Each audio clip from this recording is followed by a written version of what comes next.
I'm Jeff Mixon, and this is the Civitas Institute's Talk of the State.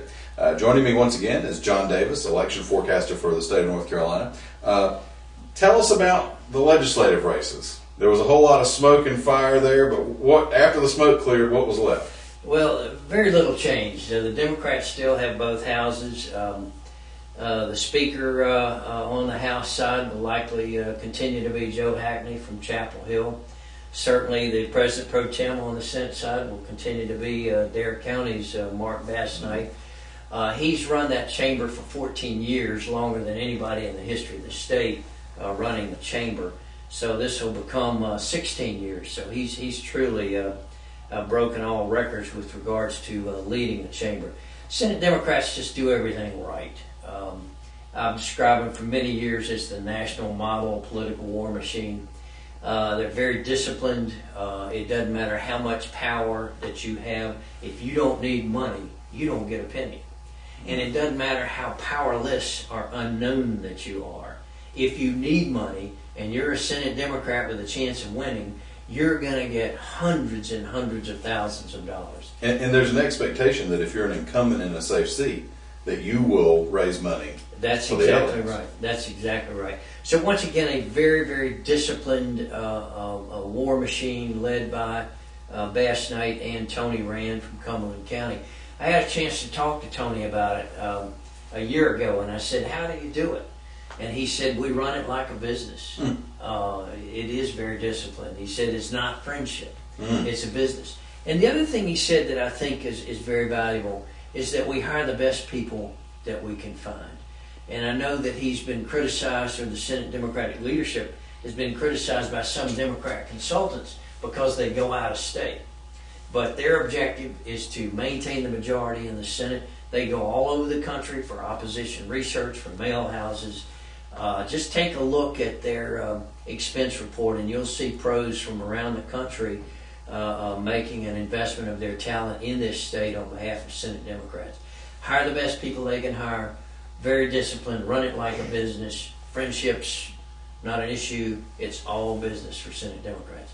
So, and the other thing, of course, is money. They outspent Republicans again, 4-1, 5-1.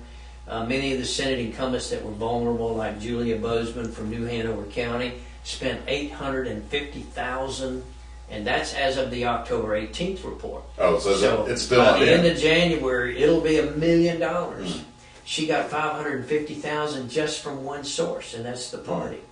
So her Republican challenger, spends $200,000 and gets $67,000 from the party. So once again, Senate Democrats do everything right. They put their money behind their candidates who are in trouble. And of course, they got the lift this time from the Obama turnout machine and won all the close races. So they're to be commended. Let's go over to the North Carolina House. What did you see there? Well, once again, no change, very little change. You had two incumbents that lost. No Republicans lost on either the Senate or the House side, incumbents.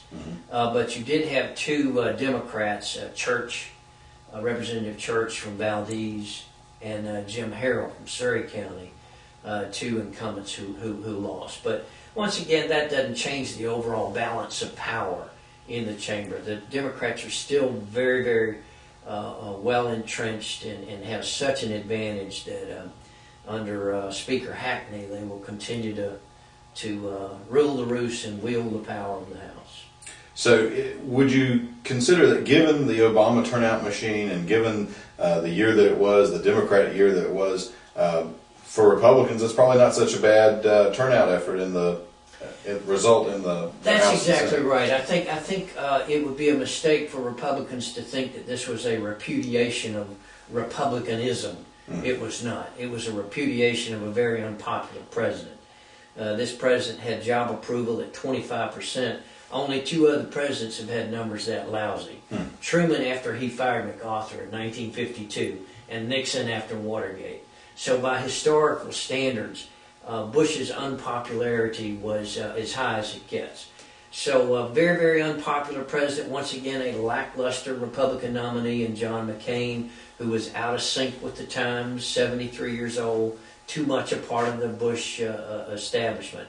So it was more of a repudiation of the establishment, more of a generational change taking place in the country, not an anti-Republican or anti-Republicanism year. So, a very positive note for Republicans. You need to know, for the first time in the history of this state, you have over 2 million registered voters. And that happened about the last week of October. Once again, never happened in the history of the state. So Republicans have a very bright future, but you have to learn from Obama's turnout machine this time, because that's how campaigns are going to be won in the future. A very, very sophisticated voter registration and turnout machine. It takes effort. That's right. You got to show up and you got to work hard. Those, I cannot get over the number of young people sitting in those folding chairs in front of those folding tables out in front of Walmarts all over this state all year. The Democrats did the hard work of winning campaigns in a democracy, and they're to be commended. It's interesting that the state Democrat chairman many years ago, when he first ran for office, said, "Look, we're gonna be grassroots. We're gonna send folks out into the field, and we're gonna do difficult things." And he seems to be, reaping the reward of that labor. That's right. But Republicans know how to do that too. And they simply did not do that this year, in great part because the momentum, because of the anti-establishment, with Bush being the establishment, sense of the country. Democrats had far more money. Obama broke all the records, $650 million. So they had a lot more to work with. Right. That's the reason you can have 47 offices and 400 paid staff, is you've raised $650 million. So Republicans, once again, don't need to be too discouraged by this year.